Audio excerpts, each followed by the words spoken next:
Hey, what's up? You like music? I like music. Let's talk about some music. Grab your favorite pair of headphones and let's listen to this. For today's Headphone Hideaway, we're going to talk about the 1999 self-titled release from the one and only Amen.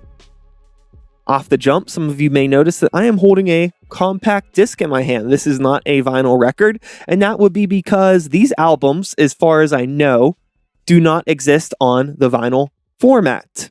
Roadrunner, get it together. Whoever the fuck owns the rights to this shit now, get it together. Release it. As far as I know, hasn't been released. I could go on Google and check after I'm done recording this, and maybe they were pressed and put out 2 years ago. I wouldn't know. To be fair, I don't keep up with shit anymore. Too fucking busy. I could go on Google and check after I'm done recording this, and maybe they were pressed and put out 2 years ago. I wouldn't know.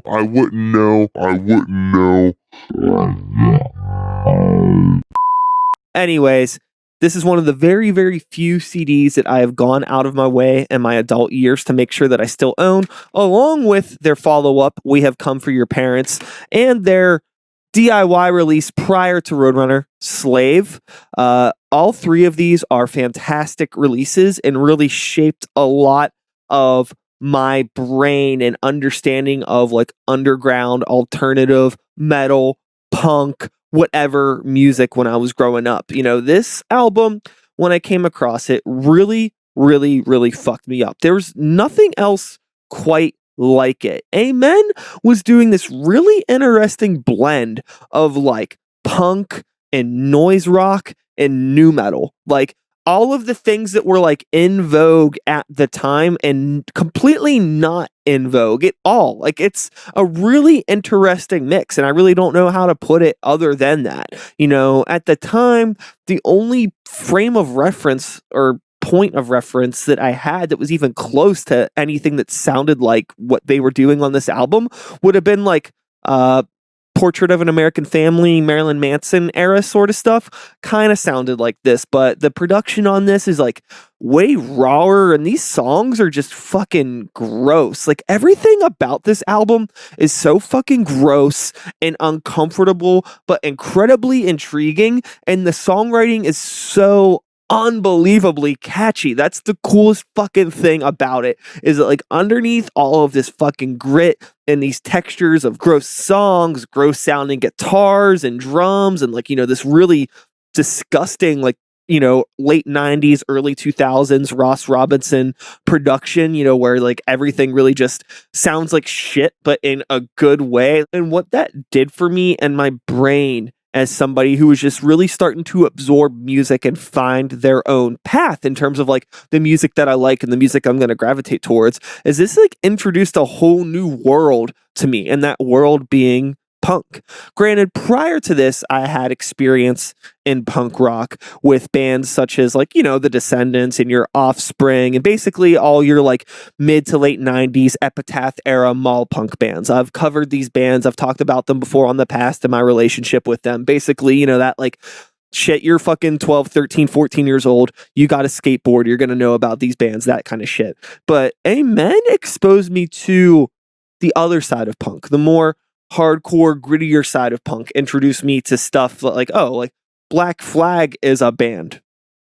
I didn't know that really Black Flag was a band prior to getting into Amen and, you know, starting to dig into Casey Chaos and then learning about his inspirations and people like Henry Rollins and shit like that. Some of you watching this may think that that is completely absurd, but you have to keep in mind that when this album came out, I was 14 years old. And prior to that, you know, the mid to late 90s wasn't really like a hot time for a lot of those bands. There was no social media. This shit wasn't in vogue. And I didn't fucking know anybody that listened to that stuff. So I was just really unaware of it. I was aware of Henry Rollins through like the Rollins band and probably, like, you know, Beavis and Butthead and shit like that. But I didn't know about a lot of this like old school punk and where a lot of it came from. And Amen was my gateway to that, which is kind of funny because, you know, this essentially is a nu metal record, but without any of like, there's no hip hop elements to it. There's no groove to it really. man, I don't want to put bands out there or try to compare this to anybody else, so I'm not going to, because I think it's really just a unique record. I mentioned a little bit earlier that the thing that really stands out the most on this album is the songwriting underneath all of the gross things that are going on, and like this presentation and this album cover and the way that like the booklet is, like all of the art and the photography and the booklet is really, really like disturbing and pretty fucked up, if I'm being completely honest.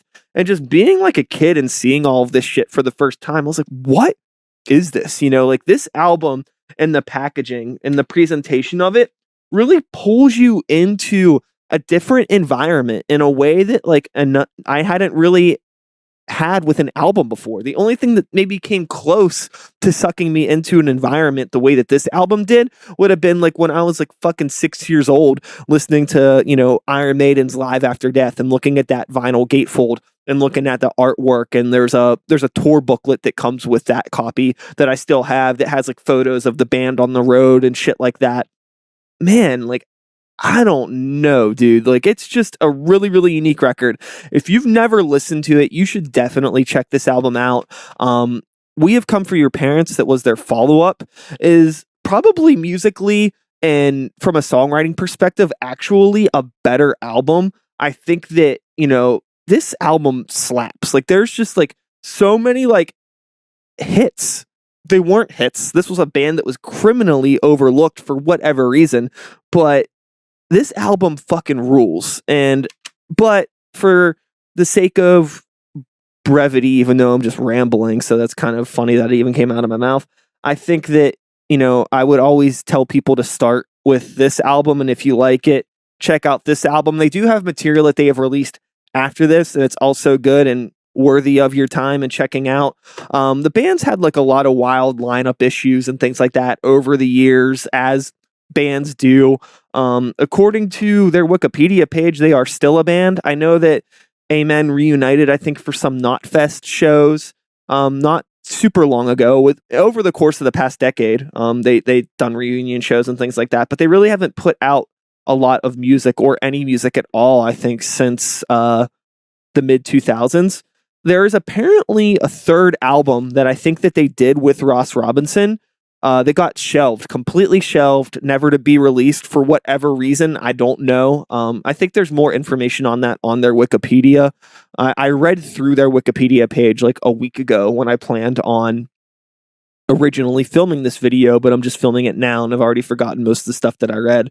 But this is more of a video series just based on my feelings about songs and bands. And without me going on too much longer, because I have a feeling that I've pretty much got my point across, Amen's self-titled album is a phenomenal piece of underground music that I think is very, very overlooked. And in a time where I find a lot of people who listen to more, you know, extreme, loud, guitar-based music, I think that they're starting to get a little exhausted with the overproduction and the backtracks and like, you know, all of this weird cross-pollination of genres. People that are looking for something that's definitely unique, but is kind of back to basics and stripped down. This is a really, really cool album, and I would definitely recommend it for anyone that just wants to hear like a really cool, no bullshit rock, metal, punk, whatever. Like, it's just fucking loud, good, catchy guitar music. And you know, dark songs, dark subject matter. Casey Chaos is a off the chain vocalist, just like really, really wild, uncontrolled. This album just feels like a beast in chains that is like you're barely keeping it contained. Like, this thing is just like off the charts, like just ready to fucking just devour everything in front of it, but has enough control to put out like these like really, really great, just like pop rock, not pop punk as in pop punk, but just like pop focused song structures and like really catchy choruses and blah, blah, blah. But like through a very, very like just like ugly and disturbing disguise. I don't know.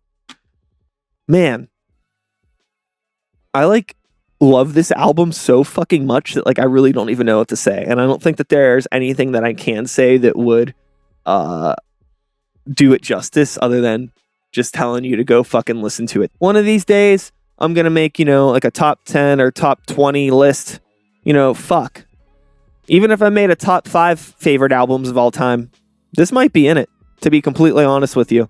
I'd have to really think about it, but this might be in there.